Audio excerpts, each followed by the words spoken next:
जय हिंद साथियों, स्वागत आपका फिर से हमारे YouTube चैनल एग्जाम ट्यूब पर।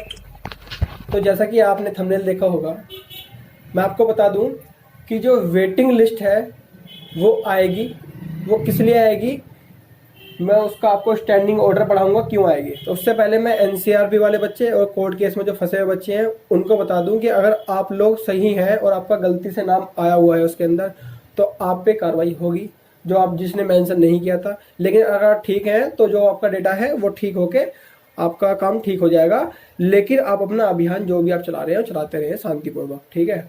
तो मैं आपको बताऊं कि देखो, जो वेटिंग लिस्ट है वो किस लिए आएगी और RTI का रिप्लाई जो है वो आ चुका है। इसके बाद मैं आपको RTI का रिप्लाई दिखाऊंगा। देखो ये RTI का रिप्लाई है, ठीक है। लेकिन इससे पहले मैं आपको स्टैंडिंग ऑर्डर दिखाता हूँ कि वेटिंग लिस्ट किस वजह से आएगी। देखो, इसमें लिखा था कि 10% रिजर्व पैनल जो है वो बनाया गया था CC के द्वारा, जो कि एक सील कवर में भेजा था। इतना सबको पता था। लेकिन ये किस बिहाफ पे वैकेंसीज आएंगी, देखो। They would be considered for filling up the categories by vacancies which may arise if any of the finally selected candidates in the main list do not join the department for any of the reasons। मतलब कि जो main list जो 15 तारीख को आई थी उसमें जो बच्चे थे, अगर उनमें से कोई भी किसी भी कारण, जो ये कारण दिए हुए हैं मैं बता रहा हूँ कौन से कारण है, इस किसी भी इस कारण की वजह से ज्वाइन नहीं करता है तो और वैकेंसी बचती है तो इस स्टैंडिंग ऑर्डर के तहत वो वैकेंसी फिल की जाएगी वेटिंग लिस्ट के द्वारा, ठीक है। तो देखो कौन कौन से पॉइंट हैं उसके अंदर। फर्स्ट पॉइंट है बीइंग मेडिकली अनफिट, ठीक है। बीइंग मेडिकली अनफिट मतलब अगर वो मेडिकली अनफिट है, जैसे कुछ बच्चों को री मेडिकल दिया गया था, अगर वो ठीक है, री मेडिकल होगा उनका आ जाता है तो वो बच्चे क्वालिफाई कर जाएंगे। लेकिन अगर वो मेडिकली अनफिट रह चुके हैं तो फिर उनको वैकेंसी उनकी जगह कोई और दिया जाएगा, ठीक है। दूसरा एडवर्स पुलिस वेरिफिकेशन रिपोर्ट, मतलब किसी की PVR गलत आ चुकी है, जैसे अभी आप लोग देख रहे होंगे PVR गई थी और किसी भी सच में कोर्ट केस पाया गया तो वो बाहर, तो वो एडवर्स पुलिस वेरिफिकेशन रिपोर्ट है।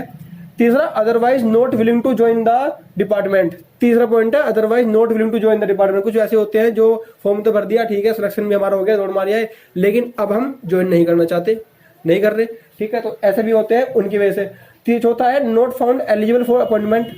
कोई भी उनको बाद में उन्होंने डॉक्यूमेंट लगा दिए, उस टाइम उसमें देखा कि वो एलिजिबल तो था ही नहीं, लेकिन वो आगे चलता आ रहा था तो एलिजिबल नहीं है, तो उसकी वजह से। तो ये पांचवा पॉइंट है ड्यू टू रेजिग्नेशन।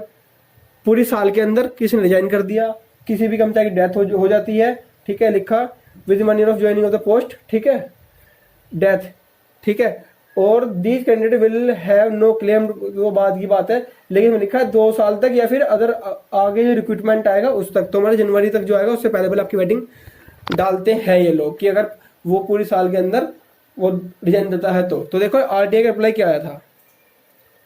ये देखो मेरी ही नाम की RTI है, जो कल मिली थी, लेकिन मेरे को मेल पर आज रिसीव हुई है ये, ठीक है। इसमें जो क्वेश्चन पूछा था उसमें लिखा था कि I want to know the number of students fail to receive medical form. मैंने सबमिट का नहीं पूछा, मैंने सिर्फ ये पूछा था कि कलेक्ट कितने बच्चों ने नहीं किया, क्योंकि सबमिट तो बाद में भी कुछ ना कुछ बहाना लेके, क्या एक्सक्यूज हुआ हो किसी के साथ, तो वो आके जमा कर सकता है। लेकिन जिसने कलेक्ट ही नहीं किया उसका कोई सिस्टम नहीं है, वो इसका मतलब कलेक्ट करना नहीं चाहता। 2 महीने हो चुके अब तक, लगभग 1.5 महीना।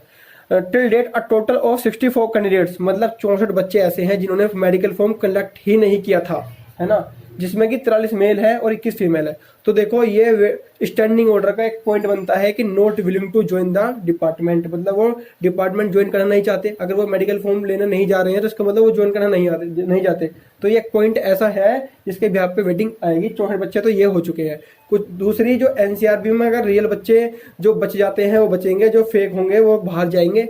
अगर वो बाहर हो जाते हैं तो पुलिस तो वो ही आ जाएगा कि एडवर्स PVR के दौरान वो बाहर हो जाएंगे। एक पॉइंट वो बनता है, ठीक है। तीसरा पॉइंट उनका मेडिकल अनफिट का है।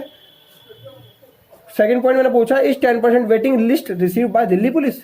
क्या जो 10% लिस्ट है वो रिसीव कर ली गई है? तो देखो पहले दिल्ली पुलिस ने रिसीव नहीं की थी जब तक इनका सबका प्रोसेस चल रहा था, लेकिन इनका प्रोसेस खत्म हो चुका है, लगभग 80-90% खत्म हो चुका है, थोड़ा बहुत बचा है। तो अब दिल्ली पुलिस के पास वेटिंग लिस्ट आ चुकी है, इसका मतलब दिल्ली पुलिस ने वेटिंग लिस्ट मांगी होगी, ठीक है।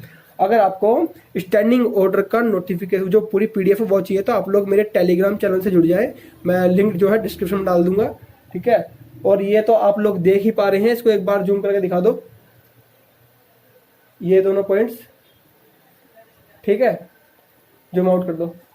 तो देखो जैसे भी होगा आप लोगों को RTI लगानी पड़ेगी, अपनी बातें पूछने के लिए। जो एनसीआरबी वाले हैं वो भी लगा लो आरटीआई कि भाई हमारा प्रोसेस कहाँ तक पहुंचा, हम क्यों लटके हुए हैं, कब तक हमारा सोल्यूशन हो जाएगा। वेटिंग वालों, आप सबको मैं एक वीडियो लेकर आऊंगा, उस पर आप एक क्वेश्चंस मैं दूंगा, आप भी अपने पास से क्वेश्चंस लिख लो कि भाई ये 64 कैंडिडेट तो ये हो चुके हैं जिनकी वैकेंसी आपको फिल करनी है, किस तरीके से कराओगे, कब तक कराओगे, तो ये बता दो हमें। और जो एनसीआरबी वाले बच्चे बाहर होते हैं, 625 वाले बाहर होते हैं, उनकी वैकेंसी जो खाली बचेगी उसको बाद में फिल करी जाएगी, सारी एक साथ फिल होंगी या पहले ये वाली फिल होगी, ये बात और पूछनी है अभी दिल्ली पुलिस को आरटीआई लगा के। तो आपको अगर मेरी बात अच्छी लगी हो तो पहले तो इस वीडियो को लाइक कर दीजिए, ठीक है, चैनल को सब्सक्राइब कर लीजिए मेरे, और इस वीडियो को ज़्यादा से ज़्यादा शेयर करो ताकि ज़्यादा से ज़्यादा आरटीआई लगे, ठीक है। धन्यवाद, जय हिंद साथियों।